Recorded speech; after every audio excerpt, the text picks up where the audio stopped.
الحمدللہ رب العالمین الصلاۃ والسلام علی سید الانبیاء والمرسلین اعوذ باللہ من الشیطان الرجیم بسم اللہ الرحمن الرحیم۔ آپ کا اپنا چینل المعالج پلس اور ہم کہتے ہیں آپ کو خوش آمدید۔ اللہ سبحانہ و تعالی آپ کو آسانیاں عطا فرمائے اور آسانیاں تقسیم کرنے کا شرف عطا فرمائے، آمین یا رب العالمین۔ دوستو، ہماری آج کی ویڈیو حکایات رومی کے سلسلے میں ایک اور ویڈیو ہم آپ کی خدمت میں آج پیش کرنے والے ہیں، تو آپ ہمارے ساتھ رہیے گا۔ انشاءاللہ آج کی ویڈیو آپ کو بہت اچھی لگے گی۔ یہ فرعون کے بارے میں ہے۔ فرعون کے بارے میں کچھ جو واقعات ہیں وہ مولانا رومی نے اپنی مثنوی رومی میں کیسے لکھے ہیں وہ آج ہم آپ تک پہنچائیں گے۔ آج کی ویڈیو کا عنوان ہے زہر قاتل مشورہ۔ یہ وہ مشورہ ہے جو فرعون کے وزیر حامان نے فرعون کو دیا تھا۔ یہ اس کا واقعہ آپ کے گوش گزار آج ہم کریں گے انشاءاللہ۔ ایک دفعہ حضرت موسیٰ علیہ السلام نے فرعون سے کہا، اے فرعون، تو اسلام قبول کر لے، اس کے عوض تیری آخرت تو بہتر ہو ہی جائے گی، مگر دنیا میں بھی تجھے 4 نعمتوں سے نوازا جائے گا۔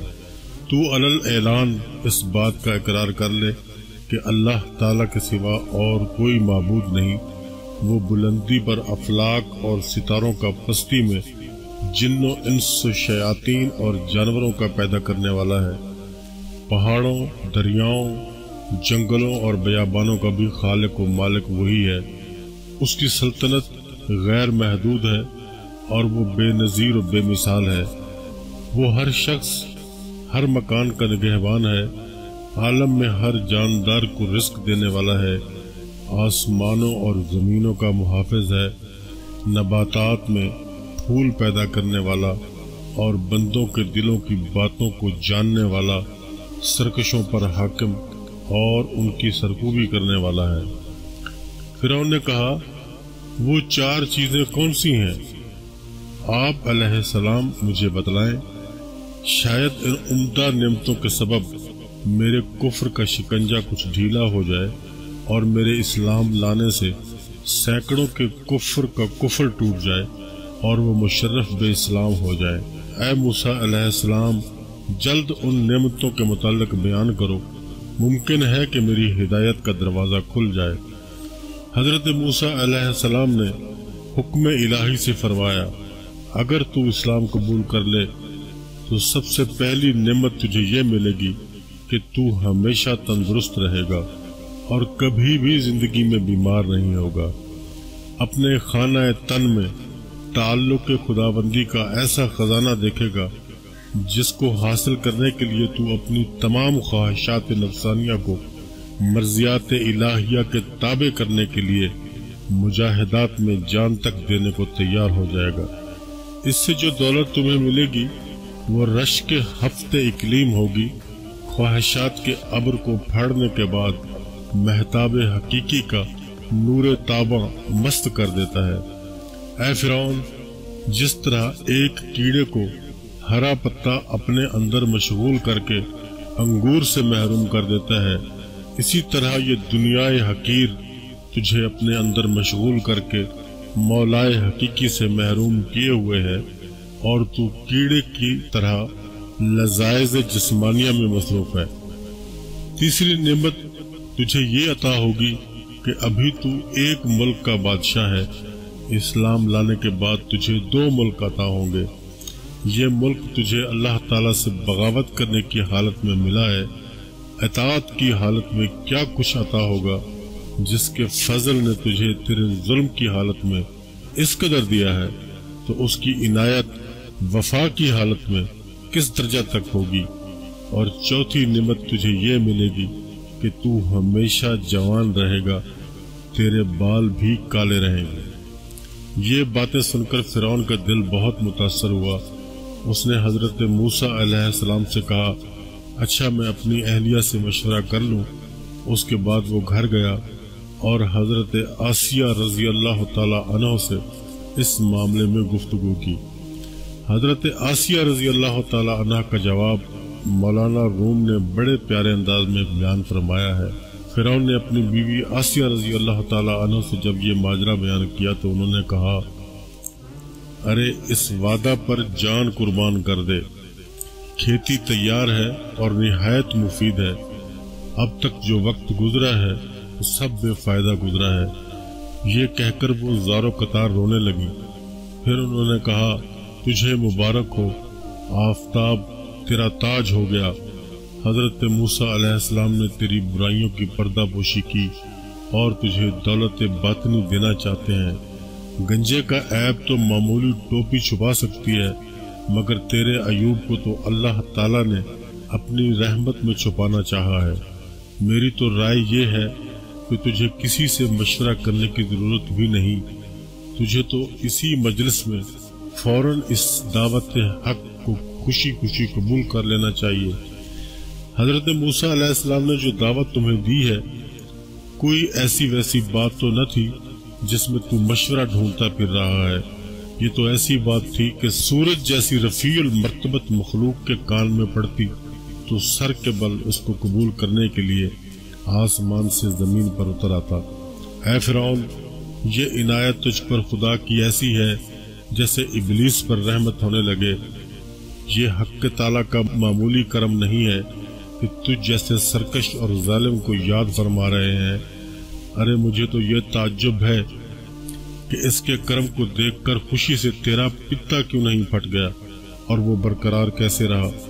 اگر تیرا پتا خوشی سے پھٹ جاتا تو دونوں جہان سے تجھے حصہ مل جاتا، دنیا میں نیک نامی اور آخرت میں نجات ہوتی۔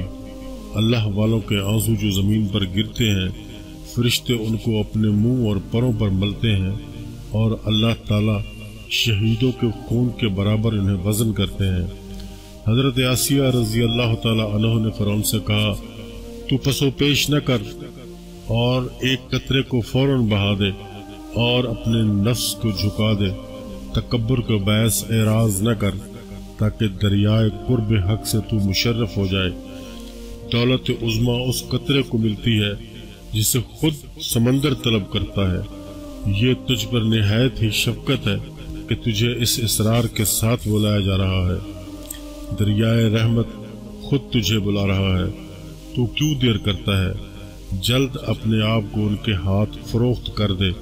اگر تو بے دست و پا ہے، اپنی ذاتی سعی سے اس دریا تک نہیں پہنچ سکتا، تو اپنے آپ کو حکم موسیٰ علیہ السلام کا بالکل مطیع و فرما بردار کر دے۔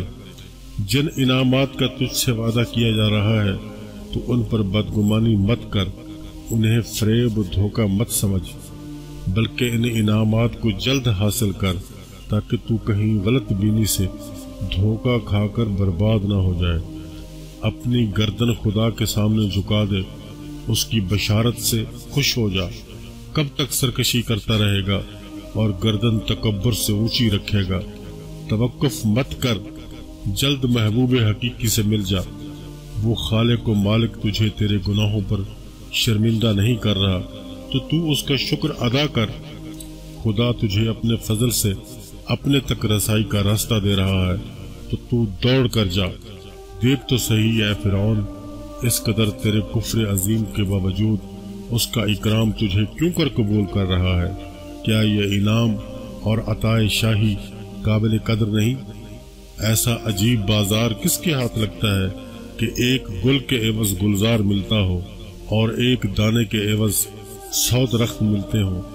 اس سوز و گداز کے ساتھ حضرت آسیہ رضی اللہ تعالی عنہ نے رغبت دلائی کہ جلد از جلد وہ رجوع اللہ کرے۔ فرعون نے وہی الفاظ پھر سے دہرائے، اچھا ہم اپنے وزیر حامان سے مشورہ کر لیں۔ حضرت آسیہ رضی اللہ تعالی عنہ نے کہا، اس سے بیان نہ کرو، وہ اس کا اہل نہیں۔ بھلا اندھی بڑھیا باز شاہی کی قدر کیا جانے؟ نا اہل کے وزیر بھی نا اہل ہوتے ہیں۔ ہر شخص اپنے ہم جنس سے ہی مشورہ لینا پسند کرتا ہے۔ الغرض فرعون نے حامان سے ساری باتیں کہہ دی اور اس سے مشورہ مانگا کہ اب مجھے کیا کرنا چاہیے۔ حامان یہ باتیں سن کر لال پیلا ہو گیا، غم و غصے میں آ کر اس نے اپنا گریبان چاک کر ڈالا، شور مچانا اور رونا دھونا شروع کر دیا، اپنی دستار کو زمین پر پٹخ دیا اور کہا، ہائے حضور کی شان میں موسیٰ نے ایسی گستاخی کی، نعوذ باللہ۔